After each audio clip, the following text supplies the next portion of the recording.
Hey, so in this video, I'm going to be talking a little bit about how academic studying and drawing from reference can improve your imaginative drawings. I'm using this paper I found online. If you guys are interested, here is the brand, Leather Village.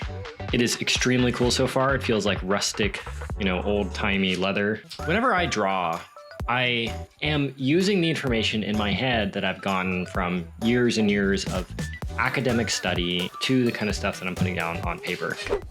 Of all of the hardcore or focus studying that I've ever done, I've watched a lot of lectures and I've taken a lot of classes on the idea of the S and I line principle of being able to draw anything with just these simple 3 sets of lines. But how do you take something like a torso and translate this idea here over here to CS and I? And it's like this arm right here it's like a C curve and 2 straights. And then here, eventually you could start adding some more complex anatomy, but it's a simple idea that's easy to understand objectively, but to start injecting it into your more intuitive drawings, you just need to do a lot of it. And I guess when it comes to drawing in general, there's an impulse to want to be able to draw everything well at first. Having this idea in your head and this vision of what you want something to look like and then not being able to pull it off. So you get disappointed and bummed out and then you kind of give up, The reality of drawing is that like 99% of it is going to be a failure. I have hundreds of these sorts of drawings just kind of lying around of just me trying something out and failing, trying something out and being like, oh, that could have been done better. And the act of trying to make this stuff work is like looking at those failures and looking at those instances where you might have been able to see yourself maybe do something a little bit cleaner and be like, okay, for the next time, I'm going to incorporate whatever that thing is that I feel like I missed into my drawing. In instances like this, it's like I'm drawing a thing that I normally draw a lot, but it's like testing something out in the context of it being something that I'm already confident in. And that thing right now is like just lines. Like I haven't really inked a lot. It's kind of a new thing for me. So trying to juggle like doing something really complex, like telling a story and also being able to get good line weight those are 2 like almost lifelong studies that to be able to do those things separately is hard. And adding another thing on top of that you don't really have a lot of experience with, you're kind of like maybe even like setting yourself up for failure a little bit. I think there are days when you're better or worse at, something like drawing. Even if you've done it for 20,000 or 30,000 hours, there are for sure going to be days where you feel like you are just picking up a pencil for the first time. And having these like, I bought 50 of these sheets of paper online, and I suspect I'm going to be able to get like 1 or 2 drawings out of this stack of paper that I'm going to be like, oh yeah, I like that. Like I've already done a few experiments so far that I'm like, oh, it's like kind of cool. It's like kind of a fun little thing. I've done some head sketches and they're probably like 10 minutes, 5 minutes or something, little tests and experiments. Getting into this stuff, I'm just like seeing what the medium is like, just seeing how does a paper react? How does my hand move when I'm using this like new paper and this new material type? At least to me, a big part of learning how to do something like sketching is that like ability to handle the failures or handle the experiments. And eventually you get to a point to where your skills as an artist are so solid that your like baseline, your worst drawing is better than most people's best drawing. I think there's a lot of stuff happening in this particular drawing that I just did that I do like, and there's stuff that I don't like the head is maybe kind of funky. The leg anatomy is kind of weird, but it's like, oh, this is like a little nice, at least you could tell what it is. It's just like a guy doing this. It's a guy standing in place with his hand up. The goal with some of this stuff is just to like learn to draw like a kid again. There's that quote from Pablo Picasso where he's like, it took me 5 years to learn to paint like Bouguereau or Rembrandt, and then my whole life to learn to paint like a child again. And for this sort of stuff, I think it's like, of course you're an adult and you want to be able to draw stuff well and to, make stuff that's representational, but there's like a balance there where if it's only the representational stuff and only like the rigid stuff, it's going to be hard to play. But if it's only the play, it's hard to make stuff that gets people excited and get yourself excited about it. The act of drawing and painting doesn't have to be all suffering. The more that I've embraced my ability to just make bad art, the easier it is to just make art. I think when you go in with expectations in mind for what you want things to look like, you're setting that success and failure state up for yourself. Me getting this sort of paper, that's sort of like a new thing for me, is an attempt at trying to like keep the process of learning to draw fun. So I guess just for anyone curious, this is like a chisel tip calligraphy pen that I've really liked using lately. It's essentially just like a triangle tip chisel pen, and it lets me get strokes that are like a little bit fatter while also doing like a, like a flat line stroke sort of thing. There's a famous clip of Paul McCartney writing Get Back. Paul McCartney's part of the Beatles, where he's just kind of making guttural sounds and just kind of letting the music come out of him just out of nothing. And to me, this is like the same version of that, where you're just like, does this work? Does this work? Oh, it doesn't work. Let me just like see what happens. Again, most of it is bad, but some of it is good. And the ability to let yourself play and the ability to let yourself make bad art, to make mistakes, is the number one thing that I'm trying to latch onto more myself, and the number one thing that I recommend to people that study with me to try to pursue more of. The advantage of thinking this way, and especially like the advantage of drawing this way for a drawing from imagination, is that you're able to use this as sort of like the base to kind of draw everything off of. I think imaginative drawing is a lot more about like reacting to shapes or reacting to strokes that you make versus it being something that you're like planning out from the very beginning. I think there is an element to that, but I think it's a lot more helpful if you're more intuitive or more just like letting your body and your brain sort of do stuff. For this drawing specifically, I'm using, again, the information that I've gotten from drawing from life a lot, just like the rhythms and sort of the anatomy that I, draw when I'm in a normal figure drawing class. And I'm kind of letting my body and my brain react to stuff as I'm throwing things down. For anyone I know that is like wanting to get more into sketching or wanting to get more into just like imaginative for fun drawing, the advice I give is just to start. Like the stuff that I've been drawing lately is just a lot of torsos and anatomy, and it's like coming from a place of really liking comic book art. Like I'm a giant fan of Ryan Otley and Jorge Jimenez. I think that's how you pronounce it. Ryan Benjamin, who you guys might have seen on the channel a little bit. All those guys are really great and they're really inspiring to me. But I have watched tons of their videos. I've taken in a bunch of the knowledge that they've put out there and the stuff that they've said, and it's helped a little bit. But like, honestly, the thing that's helping me more is just doing these little shitty drawings that I'm experimenting for fun. Drawing a torso like this and just seeing like, is there an interesting way for me to do like the traps in a way that I haven't done before? Or is there a way of me like positioning this arm in a way that is more interesting than ways I've done in the past? Or even just, having it be just like an exercise where I'm just letting myself kind of play around again. Not even caring about whether or not it's good or bad, just letting myself do a bad drawing.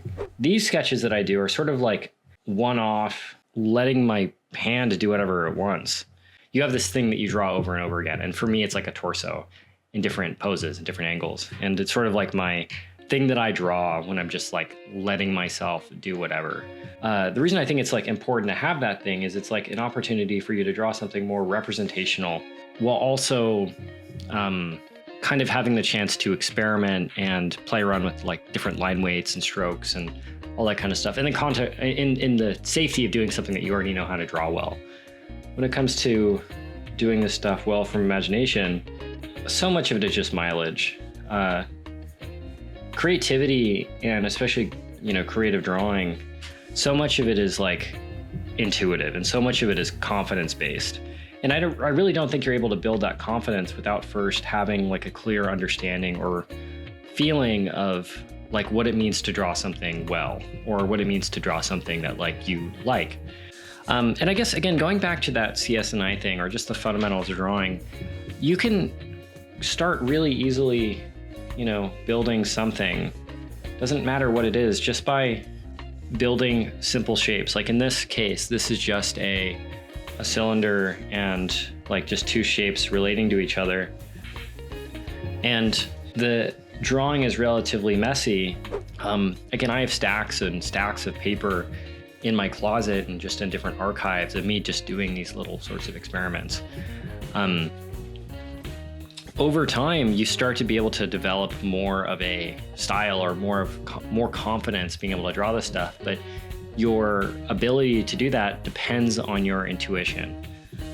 Taking this, drawing into something just like a portrait, I'm letting my hand sort of like go off different like little techniques that I've observed in teachers and just things that I figured out myself. Something like the Andrew Loomis, just setting aside the eye, that T thing, sort of like a Riley-esque thing for the eyes. Something for the nose. Eyes again. But I'm not thinking of this stuff super objectively. It's just kind of like what particular solution feels right for the moment. I think that the idea of like potentially like, oh, I see an instance to include the Riley method or some different particular like thing that I learned objectively when I'm studying, and then going back and reading the book and trying to apply it to a drawing organically. That's just not, at least to me, that's not the way drawing feels right or creative. And, there are instances where I'm definitely making mistakes or, injecting things that are, like there's a better way of doing certain things. But that's not the point of this. It's to like start trying to build up confidence in a way that feels, intuitive and good versus it being like being a slave to particular parts of a process. Within something like this, if we wanted to start telling a story with it somehow, or adding some like texture or adding some depth to it, adding something like a background with a marker like this takes almost no objective knowledge. It's almost like a feeling thing, or it's mostly like an objective, like I guess it's like what feels right to you, The reason I think it's so important to do little drawings and sketches like this that are just throwaway, not worrying about, again, whether they're good or bad, is because it lets you play around and it lets you experiment. I think in the academic world or like when you're a student, there's that impulse to feel like everything has to be good in order for it to feel like it was worth doing. Totally understand that. I think that's totally valid. It's dangerous or it's not recommended from the perspective that you're not letting yourself fail as much. Failure is, I think, where most of the learning happens. I am not experienced at this sort of drawing at all, but it's been fun to experiment and to play around with it because it's like I don't really expect myself to do anything well. And if every single instance where you're doing art is from the context of, will this get me hired?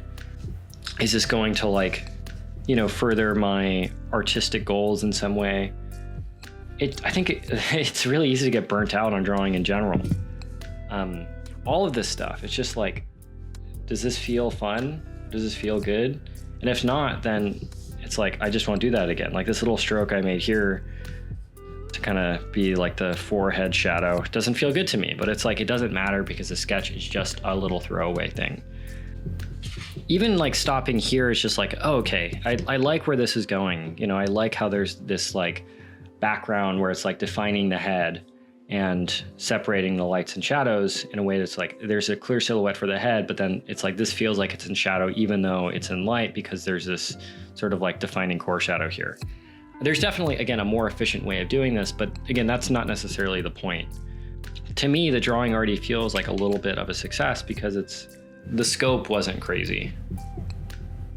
Something that's like a little bit more messy, to me, that's like an opportunity to just focus on the thinking.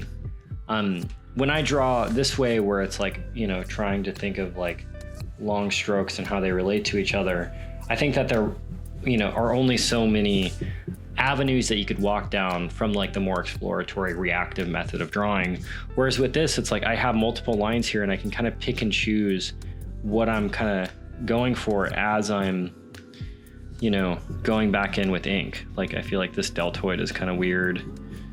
If I have, you know, maybe he's like at like a desk or something, just has his hands on a table.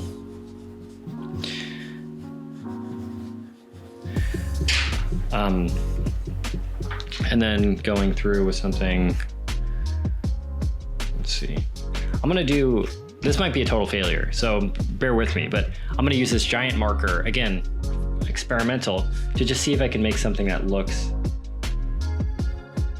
cool to me. It might not feel like you're good enough. It might not feel like you don't know enough to start creating artwork that you really care about. At any level, you can start experimenting and playing around with different things. To me, like the ideal ratio of studying to doing art is something like between like 30 to 50% studying, you know, going to figure drawing sessions, studying anatomy and George Bridgman and all that stuff. And then 50% that you really care about, something that you like gets you excited about getting up in the morning to go try and do, you know, drawing your own comic book, doing your own illustrations, like trying to make a YouTube channel or, you know, just like an Instagram account. And those two things combined, that ratio, I think it's just a matter of time before that sort of intuitive drawing is made better by that studying. You'll start to subconsciously find ways of introducing your studies into your more intuitive, just sort of like sketchy sort of stuff. Thank you so much for watching. I really appreciate it. If you guys would like to consider taking a mentorship with me, I have a mentorship on my Patreon. It is linked down below in the description. I also have some courses that I helped Morgan Weistling and Ryan Benjamin put together. If you'd like to check those out, those will help me out as well. And also, please like and subscribe. That really does help with the algorithm. And please consider sharing it with a friend. Thank you so much, and I hope you have a good day.